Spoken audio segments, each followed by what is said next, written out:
ഇന്നലത്തെ പ്രസ് മീറ്റിൽ അലാട്ടം പറഞ്ഞൊരു കാര്യമുണ്ട്.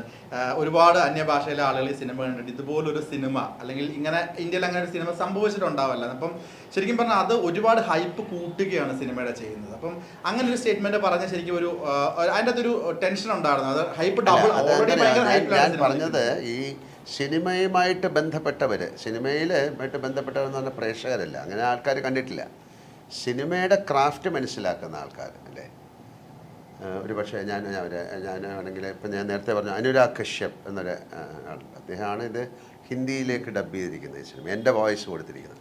അപ്പോൾ അത് കൊടുക്കണോ വേണോ എന്ന് തീരുമാനിക്കാൻ അദ്ദേഹം സിനിമ കണ്ടു.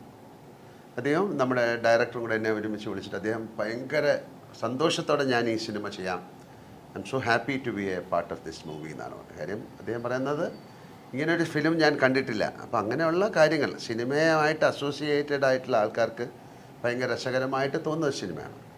അപ്പോൾ അതൊരു ക്രാഫ്റ്റ് വൈസ് വളരെയധികം ആൾക്കാർക്ക് പഠിക്കാവുന്നൊരു സിനിമയാണ്. സിനിമയെക്കുറിച്ച് ധാരണയുള്ളവർ. ഇപ്പോൾ ധാരണ ഇല്ലാത്തവർക്ക് എന്ത് വേണമെങ്കിലും പറയാം. ഞാൻ പറയാം ഇതിൻ്റെ ഈ സിനിമ ഇങ്ങനെയാണ് എടുക്കേണ്ടത്. ഓരോ സിനിമ എടുക്കേണ്ടത് ഓരോ തരത്തിലല്ലേ. അപ്പോൾ ഈ സിനിമ ഇങ്ങനെ എടുത്താലേ അത് ശരിയാവുള്ളൂ. കാര്യം ഇതിപ്പോൾ കേരളത്തിൽ വെച്ച് വേറൊരു സ്ഥലത്ത് വെച്ച് എടുക്കാം, എന്തിന് നിങ്ങൾ ജയ്സൽമീറിൽ പോയി എന്നാരും ചോദിക്കില്ല. കാര്യം ഇതവിടെ അങ്ങനെ ഒരു സ്ഥലമാണ് നമ്മൾ കാണിക്കുന്നത്. അതിനൊരു ഇന്ന ഒരു സ്ഥലം എന്ന് നമ്മൾ പറയുന്നില്ല, ഇന്ന ഒരു സമയം എന്ന് പറയുന്നില്ല, ഈ ഒരു കാലത്താണ് ഈ കഥ നടന്നെന്ന് പറയുന്നില്ല. ഇങ്ങനെയൊക്കെ നടക്കുമെന്ന് ചോദിച്ചാൽ അങ്ങനെയൊക്കെ നടക്കുമെന്ന് പറയാം. കാര്യം ഇതൊരു നാടോടി കഥ പോലെയാണ് ട്രീറ്റ് ചെയ്യുന്നത്. തീർച്ചയായിട്ടും അതെ. ഒരിടത്ത് ഇങ്ങനെ ഒരു നാടുണ്ടായിരുന്നു, അവിടുത്തെ ആൾക്കാർ ഇങ്ങനെയായിരുന്നു, ആ ഒരു ജോണലാണ് സിനിമ പോകുന്നത്. ഈ ഇന്നലെ പലരും ചോദിച്ചു സെക്കൻഡ് പാർട്ട് ഉണ്ടോ എന്നൊക്കെ, പക്ഷെ ഇല്ല എന്ന് പറഞ്ഞ് ഒഴിഞ്ഞു വരും. പക്ഷെ ഇന്നലെ ഇവന്റിൽ തന്നെ മറ്റൊരു സ്പോൺസറുടെ അടുത്ത് സാറ് പറഞ്ഞുകൊണ്ട് അദ്ദേഹം പറയേണ്ട ഇതിൻ്റെ രണ്ടാം പാർട്ട് വരുന്നുണ്ടെന്നുള്ളത് ഒന്നുകൂടെ ക്ലാരിറ്റി തരാമോ? അല്ല, ഞങ്ങൾ വളരെ ക്ലിയർ ആക്കി രാവിലെ മുതൽ. ഞങ്ങൾ ഒരിക്കലും ഇല്ലെന്ന് ഞങ്ങൾ പറഞ്ഞില്ലല്ലോ. ഇത് ആദ്യത്തെ ഇറങ്ങട്ടെ, അത് കഴിഞ്ഞ് നമുക്ക് അതിനെക്കുറിച്ച് ആലോചിക്കാമെന്നുള്ള നിലയില്ല. ആ നിലയിലേക്ക് തന്നെ സ്വകാര്യ സംഭാഷണത്തിൽ അവിടെ ഇരുന്ന് അദ്ദേഹം എൻ്റെ അടുത്ത് ചോദിച്ചപ്പോൾ ഇതേ രീതിയിലേക്ക് ഞാനൊന്ന് പറഞ്ഞു. പക്ഷെ അദ്ദേഹം നേരെ മൈക്കെടുത്തോണ്ട് ഞാനിത് ഉണ്ടെന്ന് പറയുന്നത് ഞാൻ വിചാരിച്ചില്ല. അത് ഇത് അദ്ദേഹത്തിന് ഇത് അടുത്ത സിനിമ ഉണ്ടെങ്കിൽ ഇതിൻ്റെ സ്കിൽസ് കാര്യങ്ങളൊക്കെ വേണം എന്നുള്ള രീതിയിൽ ഒരു ആവേശത്തിലാണ് പറഞ്ഞത്.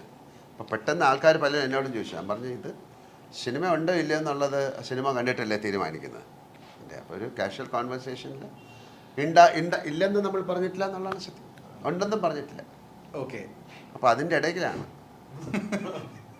അല്ല, അന്നേരം ഈ പടം ഇറങ്ങട്ടെ. ഞാൻ പണ്ട് ഓർമ്മയുണ്ട്, പണ്ട് ലാലിൻ്റെ ഏതോ ഒരു പാർട്ട് ഇറങ്ങി വരില്ല. അന്ന് ലാല് പറഞ്ഞേ ലോകത്തെല്ലാം റോക്കി ഒഴിച്ച് പാർട്ട് ഇറങ്ങിയിട്ടുള്ള എല്ലാം അന്ന് പരാജയമായിരുന്നു. ഒരുപാട് സിനിമകൾ അങ്ങനെയായിരുന്നു. ഇപ്പോഴാണല്ലോ പുതിയ ട്രെൻഡ് ഇങ്ങനെ വീണ്ടും വന്നത്. പണ്ട് അങ്ങനെ ആയിരുന്നില്ല. ഇത് ആദ്യത്തെ ഇറങ്ങട്ടെ, ഇറങ്ങിക്കഴിഞ്ഞല്ലേ നമ്മൾ ഇതിനെക്കുറിച്ച് പിന്നെ ബാക്കി പറയുന്നത്. ഇപ്പോഴേ പറഞ്ഞിട്ട് കാര്യമില്ലല്ലോ. പിന്നെ ഹൈപ്പിൻ്റെ കാര്യം പറഞ്ഞു. എനിക്കിതിൽ അത്ഭുതം എന്ന് പറഞ്ഞാൽ ഏറ്റവും കുറവ് മെറ്റീരിയൽ പുറത്ത് വിട്ടിട്ടുണ്ട് എന്നുള്ള പരാതിയായിരുന്നു ഈ പടത്തെക്കുറിച്ചുണ്ടായിരുന്നത്. തുടക്കം മുതൽ ആരാധകർ ഫാൻസ് ഇത് കൂടുതൽ വേണം എന്ന് പറയുന്നത്. കഴിഞ്ഞ ദിവസം ഞാൻ ഇങ്ങോട്ട് വന്നപ്പോൾ ഇന്നലെ ട്രെയിലർ ലോഞ്ച് ഉണ്ടെന്നറിയാതെ ഗൾഫിൽ നിന്ന് 2 പേരെന്നെ വിളിച്ച് നിങ്ങളെന്ത് പണിയാണ് കാണിക്കുന്നത്, ലാലേട്ടൻ്റെ ഇങ്ങനെ ഒരു പടം വന്നിട്ട് ഒരു കാര്യവും പെടുന്നു. അങ്ങനെ ഏറ്റവും കുറവ് പുറത്ത് വിട്ടിട്ട് പോലും ഹൈപ്പ് ഭാഗ്യവശാലോ ഹൈപ്പ് ഇങ്ങനെ കയറിക്ക് പോകുന്നു. അത് സ്വാഭാവികമായിട്ട് 2 ലെജൻഡറി വ്യക്തിത്വങ്ങൾ വന്ന് ചേരുകയാണ്. അതിപ്പോ നമ്മൾ ഹൈപ്പ് കൊടുക്കണ്ടെന്ന് വിചാരിച്ചാലും ഈ സിനിമയ്ക്ക് സിനിമ അനൗൺസ് ചെയ്തപ്പോ നമ്മൾ ഒരു കണ്ടന്റ് വെളി വിട്ടില്ലല്ലോ. പക്ഷെ ആ സമയത്ത് തന്നെ സിനിമയ്ക്ക് ഹൈപ്പ് ഉണ്ടായിരുന്നു. കാരണം ലാൽ സാറും ലിജോ ചേട്ടന്റെയും ഒരു കോമ്പിനേഷൻ കാണാൻ ആൾക്കാരെ ആഗ്രഹിക്കുന്നു എന്നുള്ളതാണ്. അപ്പൊ അത് ഓട്ടോമാറ്റിക്കലി അത് പിക്കായിക്കൊണ്ടിരിക്കും നമ്മളൊന്നും ചെയ്തില്ലെങ്കിലും. ആ സിനിമ അതിന് എന്താ പറയാ, സിനിമ ഇറങ്ങുമ്പോഴും ആൾക്കാർക്ക് ആ സാറ്റിസ്ഫാക്ഷൻ ഉണ്ടാവട്ടെ എന്നാണ് നമ്മൾ പ്രതീക്ഷിക്കുന്നത്.